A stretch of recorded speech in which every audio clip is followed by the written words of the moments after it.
Hello दोस्तों, जैसा कि दोस्तों हमने पिछले वीडियो में भौतिक विज्ञान के कुल 65 प्रश्नों को हमने डिस्कस किया था। यदि दोस्तों आप उन 65 प्रश्नों को नहीं देखे हैं तो प्लेलिस्ट हमने बना दिया है। रेलवे साइंस के नाम से प्लेलिस्ट बनी हुई है, जाके आप उसको वीडियो देख सकते हैं। इस वीडियो में दोस्तों हम प्रश्न नंबर 66 से और प्रश्न नंबर 100 तक के प्रश्नों को डिस्कस करेंगे। तो दोस्तों वीडियो को बिना स्किप के अंत तक जरूर देखिएगा। चलिए शुरुआत करते हैं यहाँ पे प्रश्न नंबर 66 से। किसी चालक का प्रतिरोध डैश के अनुक्रमानुपाती होता है।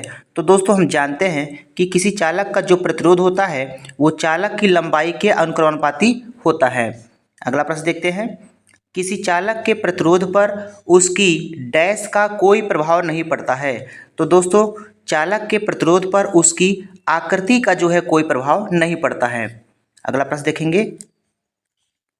ओम का नियम डैश और डैश के बीच संबंध का वर्णन करता है। तो दोस्तों ओम का जो नियम होता है वो विभवांतर और विद्युत धारा के बीच के संबंध का वर्णन करता है। अगला प्रश्न देखेंगे।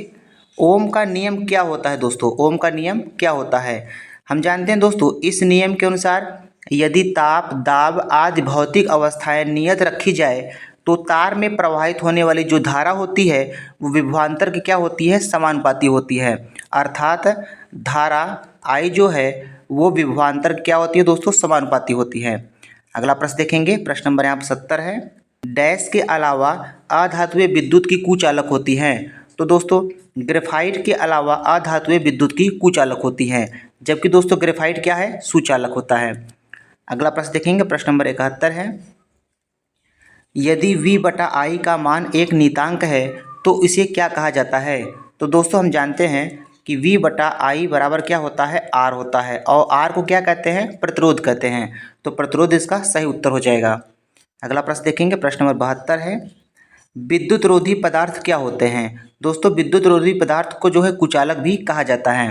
तो ऐसे पदार्थ जिनमें विद्युत का प्रवाह नहीं हो पाता है उसे विद्युत रोधी पदार्थ कहते हैं, जैसे सूखी लकड़ी, बैकेलाइट, एस्बेस्टस, चीनी मिट्टी, हीरा, कागज, PVC, ये सब क्या है दोस्तों, कुचालक पदार्थ हैं। अगला प्रश्न देखते हैं। अगला प्रश्न है विद्युत चालक क्या होता है। दोस्तों विद्युत चालक को सुचालक भी कहा जाता है।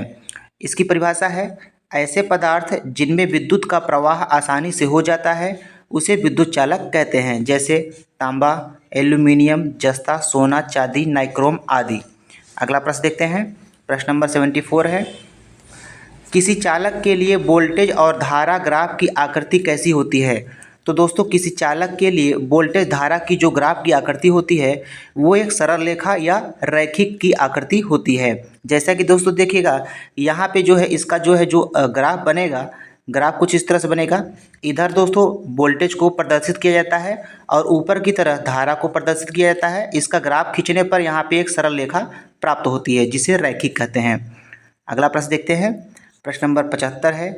विद्युत धारा का सूत्र I बराबर डैश बटा समय होता है। तो दोस्तों हम जानते हैं कि धारा बराबर क्या होता है, आवेश बटा क्या होता है, समय होता है। तो यहाँ पे क्या भरा जाएगा दोस्तों, आवेश भरा जाएगा। अगला प्रश्न देखते हैं। प्रश्न नंबर यहाँ पे 76 है। कौन सा नियम विद्युत धारा के ऊष्मीय प्रभाव से संबंधित है। तो दोस्तों जूल का जो नियम होता है वो विद्युत धारा के ऊष्मीय प्रभाव से संबंधित होता है। अगला प्रश्न देखेंगे। अगला प्रश्न है दोस्तों कि जूल का नियम क्या होता है। जूल का नियम क्या होता है। किसी चालक तार में उत्पन्न ऊष्मा धारा के वर्ग के अनुक्रमानुपाती, प्रतिरोध R के अनुक्रमानुपाती तथा समय T के अनुक्रमानुपाती होता है। तो यहाँ पे जो ऊष्मा होता है वो धारा के वर्ग के क्या है, अनुक्रमानुपाती है, और जो ऊष्मा है दोस्तों वो प्रतिरोध के भी क्या होता है, समानुपाती होता है, और ऊष्मा जो है वो समय के भी क्या होता है, अनुक्रमानुपाती होता है। यदि दोस्तों इन तीनों को मिला दिया जाए तो तीनों को मिलाने पर एक सूत्र प्राप्त होगा, H बराबर I² RT। तो अगला प्रश्न देखेंगे दोस्तों। अब प्रत्यावर्ती धारा जिसे AC कहते हैं, प्रत्यावर्ती धारा AC की माप जो है वो किसके द्वारा किया जाता है।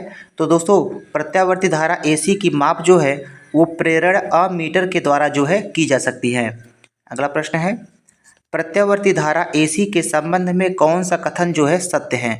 तो दोस्तों यहाँ पे AC की परिभाषा पूछ रहा है। तो AC क्या होता है दोस्तों, इसमें क्या होता है दोस्तों, इसमें धारा की दिशा तथा परिमाण जो होता है वो समय के साथ क्या होता है, बदलता रहता है।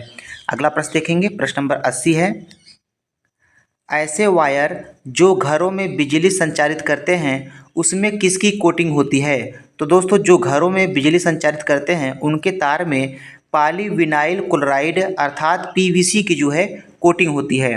अगला प्रश्न देखेंगे, प्रश्न नंबर 81 है, विद्युत वाहक बल का सूत्र क्या होता है। तो दोस्तों विद्युत वाहक बल का सूत्र होता है W/Q होता है, और विद्युत वाहक बल का जो मात्रक होता है वो जूल प्रति कूलाम होता है। अगला प्रश्न देखेंगे, विद्युत परिपथ में डैश की गति से विद्युत धारा बनती है। तो दोस्तों हम जानते हैं कि विद्युत परिपथ में इलेक्ट्रॉन की गति से विद्युत धारा बनती है। अगला प्रश्न देखेंगे, प्रश्न नंबर 83 है, किसी परिपथ में विद्युत प्रवाह किसके द्वारा जो है संभव होती है। तो दोस्तों किसी परिपथ में विद्युत प्रवाह जो है इलेक्ट्रॉनों की गति द्वारा संभव होती है। अगला प्रश्न है, कौन सी धातुओं का उपयोग करके विद्युत तार बनाया जाता है। तो दोस्तों तांबा या कॉपर धातु का प्रयोग करके विद्युत तार बनाया जाता है। अगला प्रश्न देखते हैं, विद्युत चुंबकीय प्रेरण क्या होता है। तो दोस्तों विद्युत चुंबकीय प्रेरण क्या होता है, जब किसी कुंडली और चुंबक के बीच सीधी गति होती है तो कुंडली में विद्युत धारा उत्पन्न हो जाती है। इस परिघटना को विद्युत चुंबकीय प्रेरण कहते हैं। अगला प्रश्न देखते हैं दोस्तों, प्रश्न नंबर यहाँ पे 86 है, अर्धचालक जिसे दोस्तों सेमीकंडक्टर कहते हैं। तो अर्धचालक क्या होता है, जिस पदार्थ की चालकता चालकों और कुचालकों के बीच होती है उसे अर्धचालक कहते हैं। जैसे दोस्तों जर्मेनियम, सिलिकॉन, गैलियम आर्सेनाइड, ये तीनों क्या होते हैं, अर्धचालक होते हैं। अगला प्रश्न है, वोल्ट प्रति एम्पियर किसको प्रदर्शित करता है। तो दोस्तों वोल्ट प्रति एम्पियर जो है वो ओम को प्रदर्शित करता है। अगला प्रश्न देखेंगे, प्रश्न नंबर 88 है, आवेश का एसआई मात्रक क्या होता है। तो दोस्तों आवेश का एसआई मात्रक कूलाम होता है। अगला प्रश्न है, विभवांतर का एसआई मात्रक क्या होता है। तो दोस्तों विभवांतर का एसआई मात्रक क्या होता है, वोल्ट होता है। अगला प्रश्न देखेंगे, प्रश्न नंबर 90 है, 1 किलोवाट घंटा का व्यवहारिक मात्रक क्या होता है। 1 किलोवाट घंटा का व्यवहारिक मात्रक 1 यूनिट होता है। अगला प्रश्न है, डायनमो किस सिद्धांत पर आधारित होता है। डायनमो जो है दोस्तों विद्युत चुंबकीय प्रेरण के सिद्धांत पर आधारित होता है।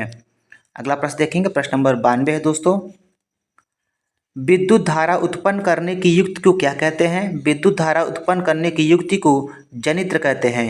इसका पूरा नाम दोस्तों जनरेटर होता है। अगला प्रश्न देखते हैं, विद्युत फ्यूज विद्युत धारा के किस सिद्धांत पर कार्य करती है। विद्युत फ्यूज जो है दोस्तों वो विद्युत धारा के ऊष्मीय सिद्धांत पर काम करती है। अगला प्रश्न है, लघुपतन लघुपतन माने होता है दोस्तों शॉर्ट सर्किट। तो शॉर्ट सर्किट के समय परिपथ में विद्युत धारा का मान क्या हो जाता है, बहुत अधिक क्या होता है, बढ़ जाता है। अगला प्रश्न है, डायनमो से किस प्रकार की धारा प्राप्त होती है। दोस्तों डायनमो से जो है डीसी धारा प्राप्त होती है। डीसी धारा को दोस्तों डायरेक्ट करंट या दिष्ट धारा भी कहते हैं। अगला प्रश्न देखते हैं, प्रश्न नंबर 96 है, जल विद्युत संयंत्र किस ऊर्जा को विद्युत ऊर्जा में रूपांतरित करता है। तो दोस्तों जल विद्युत संयंत्र जो है वह स्थितिज ऊर्जा को विद्युत ऊर्जा में बदलता है। अगला प्रश्न है, भारत में उत्पादित प्रत्यावर्ती विद्युत धारा की आवृत्ति कितनी होती है। तो दोस्तों भारत में उत्पादित प्रत्यावर्ती विद्युत धारा की आवृत्ति 50 हर्ट्ज होती है।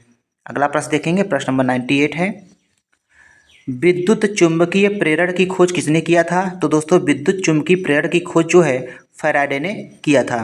तो दोस्तों आज के इस वीडियो में इतना ही। वीडियो पसंद आया तो वीडियो को लाइक कीजिएगा, शेयर कीजिएगा। मिलते हैं नेक्स्ट वीडियो में। धन्यवाद।